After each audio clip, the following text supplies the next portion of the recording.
excited na excited ako dito. Biruin mo. Ang aga-aga meron akong voice message. Meron daw akong parcel. Ba, sobrang excited talaga ako umuwi para makita kung ano to. Nanggaling ba naman kay Raymond eh? Siyempre, kinikilig pa. Bubuksan ko unti-unti pero parang nagugulhan ako. Bakit puro isda?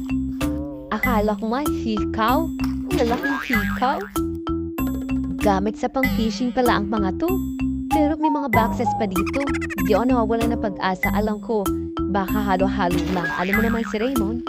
No, alam ko talaga na. Alam ko meron para sa akin eh. Alam ko meron talagang para sa akin. Mag-aahalongkay pa ako. Think positive, think positive. Huwag mawala ng pag-asa. May parcel para sa akin. Siguro eto na yun. Eto na yun. Eto na yun. Eto na yun eh. Eto na yun eh. Eto na yun. Wala talaga. Meron talagang para sa akin. Meron para sa akin.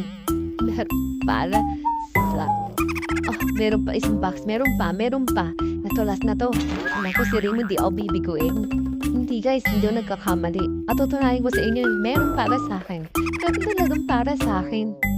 Meron para sa akin. Meron para sa akin. Masamang umasa. Susunod sa yung address na lang, huwag nilang dito, okay?